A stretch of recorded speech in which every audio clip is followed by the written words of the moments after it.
قرآن میں اللہ تعالیٰ نے اپنے عرش کے لیے 3 صفات کا صرف استعمال کیا ہے: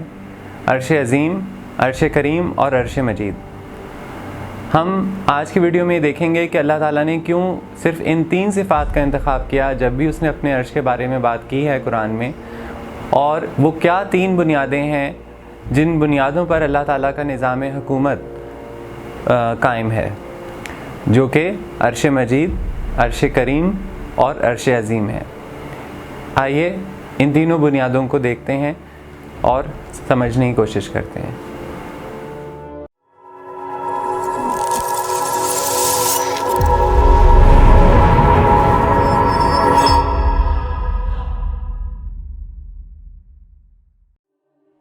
بسم اللہ الرحمن الرحیم۔ ناظرین، آپ کو آج کی ہماری قسط میں عرش سے ہی وابستہ ہے، جیسا کہ ہماری ایپیسوڈ 3 تھی۔ عرش الہی کے حوالے سے جب ہم قرآن میں دیکھتے ہیں تو ہمیں اس میں صرف اللہ تعالیٰ نے 3 اپنی صفات ہیں جن کو عرش کے ساتھ منسلک کیا ہے، جن میں سب سے پہلی صفت عظیم ہے جس کو 4 دفعہ مینشن کیا گیا ہے، اس کے بعد صفت کریم ہے اور پھر صفت مجید ہے۔ یعنی یہ جب اللہ تعالیٰ نے ان الفاظ کا استعمال کیا تو اس کے لیے ورڈ عرش عظیم استعمال کیا 4 دفعہ، 1 دفعہ عرش کریم اور 1 دفعہ عرش مجید۔ تو ان 3 صفات ہی کا کیوں استعمال ہوا عرش کے ساتھ جب اللہ تعالیٰ نے ذکر کیا ہے؟ اس کو سمجھنے کے لیے پہلے ہمیں، جیسا کہ پچھلی ایپیسوڈ میں ہم نے آپ سے بات کی تھی کہ ہمیں عرش کا کانسیپٹ جو ہے اس کو سمجھنا ہے، اور وہ ہم نے سمجھا تھا کہ وہ اللہ تعالیٰ کی در حقیقت اس کی جو حکومت ہے اور اس کا جو نظام الہی ہے اس کے استعارے کے اور اس کی سربراہی کے استعارے کے یا سمبل کے طور پر استعمال کیا گیا ہے۔ اللہ تعالیٰ نے اپنی حکومت کے 3 اہم پہلوؤں کی طرف نشاندہی کی ہے ان 3 صفات کو مینشن کر کے۔ اس کو سمجھنے کے لیے ہمیں پہلے ایک دنیاوی مثال کو سمجھنی ہوگی کہ کوئی بھی ملک جو ہوتا ہے وہ اپنے آپ کو یا اپنے بارے میں یا اپنی عوام کو یا اپنی تاریخ کو کس طریقے سے دوسروں کے سامنے پیش کرتا ہے۔ سب سے پہلی چیز اس ملک کا جھنڈا ہوتی ہے، جس جھنڈے کے ذریعے اس ملک کی ایک سمبولک نمائندگی ہوتی ہے۔ جہاں بھی وہ جھنڈا لگا ہوتا ہے وہ نمائندگی کرتا ہے کہ یہ فلانے ملک کی شناخت ہے۔ دوسرا جو سمبل ہوتا ہے وہ اس ملک کا ترانہ ہوتا ہے، جس کو ہم قومی ترانہ کہتے ہیں۔ اس ترانے کے جو الفاظ ہوتے ہیں ان کا چناؤ بڑا دیکھ بھال کے کیا جاتا ہے، کیونکہ ان الفاظ کے تحت بتایا جاتا ہے کہ اس ملک کی تاریخ یا اس ملک کا عزم یا اس ملک کا مقصد کیا ہے، ان کا ویژن اور مشن کیا ہے، یا وہ ملک کن پرنسپلز پر قائم ہے۔ تو ایک طریقے سے اس ملک کے آئین و قانون کو ایک ترانے کی یا گانے کی شکل دے کے پیش کیا جاتا ہے، جس کو ہم قومی ترانہ کہتے ہیں۔ تیسرا طریقہ کسی بھی ملک کا اپنے استحکام کو یا اپنی پاور کو شو کرنے کا جو ہوتا ہے وہ 2 طریقے سے ہوتا ہے۔ ایک طریقہ وہ جس میں وہ اپنی عسکری قوت کا مظاہرہ کرتے ہیں، جس میں ان کی فوج یا ان کے ہتھیار شامل ہوتے ہیں، جس سے اس ملک کی عسکری قوت کا اندازہ ہوتا ہے کہ وہ ملک کتنا طاقتور ہے۔ اور چوتھا اس ملک کی معیشت یا اکانومی، جس کے ذریعے یہ شو کیا جاتا ہے کہ اس سے قطع نظر کہ ملک کتنا چھوٹا ہے یا کتنا بڑا ہے، اگر اس کی عسکری یا اس کی اکانومی مضبوط ہے تو وہ اس ملک کی ان پہلوؤں کی نشاندہی کر رہی ہوتی ہے۔ تو یہ وہ طریقے ہیں جن سے کسی بھی ملک کے بارے میں ہم جانتے ہیں کہ اس ملک کا نظام حکومت، اس ملک کی حکومت اس ملک کے ساتھ اور اس کے اپنے شہریوں کے ساتھ اس کا کیسا بیہیویئر ہے۔ اب اسی مثال کو مد نظر رکھیں اور پھر ہم اس کو دیکھتے ہیں کہ یہ عرش الہی کے سینس میں کس طریقے سے سمجھ آ سکتی ہے۔ عرش الہی میں سب سے پہلے جو اللہ تعالیٰ نے جس کو 4 دفعہ ریپیٹ کیا ہے وہ ہے عرش عظیم۔ عرش عظیم سے مراد کیا ہے؟ اس کے لیے ہمیں عظمت کو یا عظمت کے جو پہلو ہیں ان کو سمجھنا ہوگا۔ عظمت کے 4 پہلو ہیں اور ان 4 کو ہی سمجھانے کے لیے ہمارے نقطہ نظر میں ہماری سمجھ کے مطابق اللہ تعالیٰ نے عرش کے ساتھ عرش عظیم کا ورڈ استعمال کیا قرآن کے اندر۔ پہلی بات کہ جو چیز جتنی قدیم ہوتی ہے وہ اتنی اہمیت کی حامل ہوتی، اور ساتھ ساتھ نہ صرف یہ کہ وہ قدیم ہو بلکہ وہ جتنی زیادہ خوبصورت یا عجیب ہوگی یا جتنی پیچیدہ ہوگی اتنی وہ مزید عظیم یا عظمت کی حامل ہو جائے گی اگر ہم کسی دنیاوی بلڈنگ یا جگہ کی بات کریں. جیسے ہمارے سامنے دو مثالیں ہیں, ایک اہرام مصر اور ایک موئنجو دڑو. موئنجو دڑو اہرام مصر سے زیادہ مانا جاتا ہے کہ قدیم ہے, اور اہرام مصر بھی اپنی جگہ قدیم ہے, لیکن باوجود اس کے کہ موئنجو دڑو زیادہ قدیم ہے اس کی عظمت ویسی نہیں ہے جیسی کہ اہرام مصر کی ہے. اس کی وجہ کیا ہے کہ ایک تو اہرام مصر خود اپنی جگہ ایک بہت پرانی عمارتیں ہیں, اور دوسرا ان عمارتوں کو جس طریقے سے بنایا گیا اور ان میں جو پیچیدگیاں ہیں اپنے وقت کے لحاظ سے چونکہ وہ بہت ایڈوانس لگتی ہیں, اس لیے وہ عظمت کا پہلو زیادہ ان کے اندر آتا ہے. اس طریقے سے جو پہلی جگہ کائنات کی تخلیق ہوئی, جیسے کہ ہم نے آپ کو بتایا کہ کائنات کی جب تخلیق ہوئی ہے اس وقت جگہ, وقت, لمٹ اور لائٹ یہ سب موجود نہیں تھے. تو جہاں یہ سب ایک ساتھ جمع ہوئے اور موجود ہوئے پہلی دفعہ, اور جہاں سے پھر خلقت کی ابتدا ہوئی جس کو ہم بگ بینگ میں جو سنگولیرٹی کہتے ہیں, جہاں سے یہ بگ بینگ کریشن ہوئی ہے, وہ پوائنٹ آف بگ بینگ جہاں سے جس جگہ سے یہ عظیم دھماکہ ہوا ہے وہ جگہ غالباً عرش الہی ہے. اور عرش الہی کے اس امر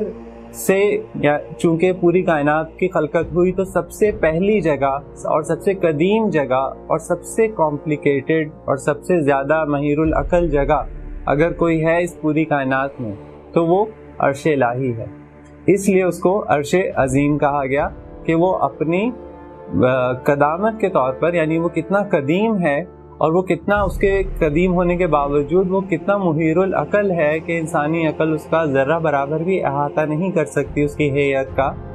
اس کو اس مثال سے سمجھیں کہ جس طریقے سے ہمیں آج تک بلیک ہول نہیں سمجھ آ پا رہے کیونکہ وہاں پر کرویچر آف جو ٹائم اینڈ اسپیس ہے وہ ٹوٹ جاتا ہے اور سمجھ نہیں آتا کہ ٹائم اور اسپیس کا ٹوٹنا کیا ہوتا ہے. تو وہ جگہ جہاں سے ٹائم اینڈ اسپیس کی کریشن ہوئی ہے, جہاں سے جگہ کی کریشن ہوئی ہے, وہ جگہ کتنی محیر العقل ہے. تو اس لیے جو پہلی جگہ خلق ہوئی وہ عرش ہے یا عرش کے ذریعے ہوئی, اسی لیے عرش کو عرش عظیم کہا گیا ہے. دوسرے عظیم کے معنی ہیں کہ اللہ تعالیٰ نے جو اپنا عرش خلق کیا ہے اس کی عظمت اتنی ہے کہ وہ اس کو آپ معنوں میں لیں گے اس کی طاقت کے مظاہرے کے طور پر,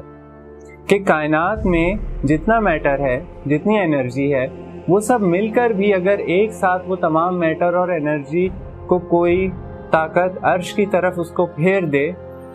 تو عرش کے قریب بھی وہ طاقت نہیں پہنچ پائیں گی اور وہ وہیں پر اس میں ضم ہو جائیں گی یا وہیں پر ختم ہو جائیں گی, کیونکہ عرش وہ سورس ہے جہاں سے یہ تمام انرجی نکلی ہے جس سے یہ تمام کائنات بنی ہے. تو واپس ہی اپنی ہی سورس کی طرف اگر پھینکا جائے گا اس کو یا دھکیلا جائے گا تو یہ اسی میں جا کے ضم ہو جائے گی.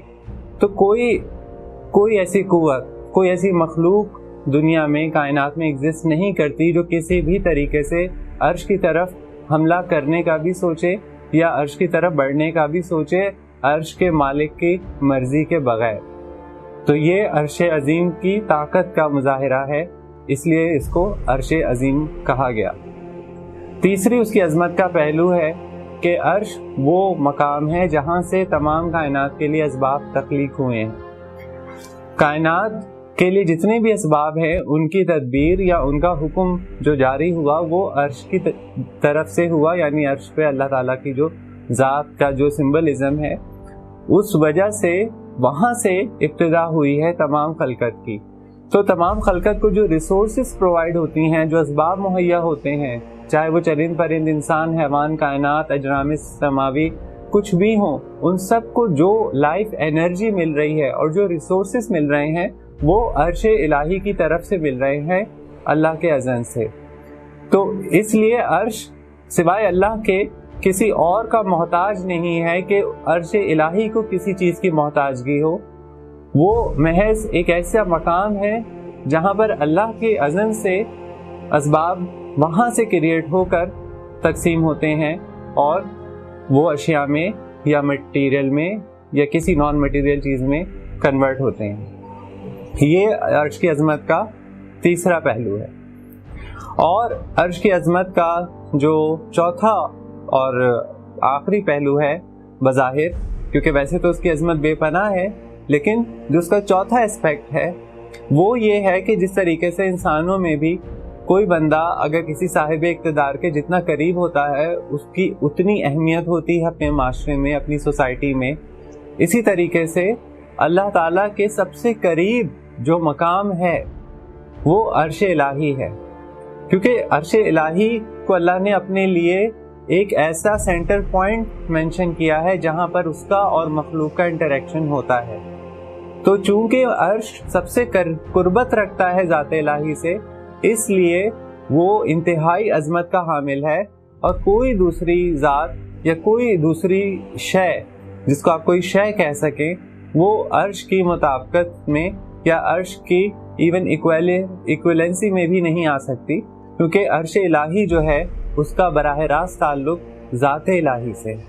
اس وجہ سے عرش عظیم کا یہ چوتھا پہلو ہے۔ تو یہ وہ چار پہلو ہیں عرش کی عظمت کے جو اللہ تعالیٰ کے نظام حکومت میں جھلکتے ہیں، اور ہمیں صاف نظر آتا ہے کہ اللہ کا جو نظام الہی ہے وہ انہی چار پہلوؤں کی وجہ سے ایک عظمت رکھتا ہے۔ اس عظمت کے چار پہلو ہیں۔ پہلا پہلو یہ ہے کہ وہ سب سے قدیم نظام ہے، سب سے پیچیدہ نظام ہے، اور سب سے جدید نظام ہے۔ جدید ناٹ ان دی سینس کہ وہ ابھی بنا ہے یا ابھی اس کی پیدائش ہوئی ہے، بلکہ جدید کہ کوئی عقل اس کا احاطہ نہیں کر سکتی، وہ اتنا جدید یا اتنا عظیم نظام ہے۔ دوسرا کہ اللہ تعالیٰ کا جو نظام حکومت ہے اس میں اتنی طاقت ہے کہ کوئی دوسرا نظام یا کوئی دوسری مخلوق اس کے نظام حکومت کو چیلنج نہیں کر سکتی، یا اس کے نظام حکومت نے جو سوچ لیا ہے اس کو بدل نہیں سکتی۔ تیسرا کہ اللہ تعالیٰ کا جو نظام حکومت ہے یہی وہ نظام ہے، یہی وہ نظام الہی ہے جو اللہ کے حکم سے تمام اسباب کو کریٹ کرتا ہے اور مخلوقات میں اس کو تقسیم کرتا ہے، اور پھر مخلوق جس طریقے سے ان اسباب کا استعمال کرتی ہیں اس کے بارے میں اللہ کی طرف رجوع کرتا ہے اور اللہ سے اس بارے میں مزید احکامات لیتا ہے۔ اور چوتھا کہ عرش یا نظام الہی جو ہے اس کی اہمیت اتنی ہے کہ چونکہ وہ براہ راست اللہ کی قربت میں ہیں اور اللہ تعالیٰ سے رجوع کرتے ہیں، اور انسانوں میں ایون انبیاء بھی جو ہوتے ہیں وہ نظام الہی یا جس کو آپ ملائکہ کہیں گے ان کے توسط سے ہی اللہ سے بات کر رہے ہوتے ہیں، اور اللہ نے جتنی بھی وحی نازل کی ہے وہ بھی اپنے نظام کے تھرو ہی کی ہے۔ تو جو پہلا ریسیپینٹ ہے میسج کا یا جو پہلا ریسیور ہے وہ نظام الہی ہے۔ تو اس وجہ سے بھی نظام الہی کی عظمت باقی تمام مخلوقات کی عظمت کے اوپر حاوی ہے۔ نظام الہی سے، ملائکہ سے، اور بالخصوص جو اللہ کا عرش ہے اس سے زیادہ عظمت کسی بھی مخلوق کی نہیں ہے۔ اسی لیے عرش عظیم 4 دفعہ کہا گیا قرآن کے اندر، عرش کریم اور عرش مجید۔ انشاءاللہ اس کے بارے میں ہم آپ سے اگلی ایپیسوڈ میں تفصیل سے بات کریں گے۔ شکریہ۔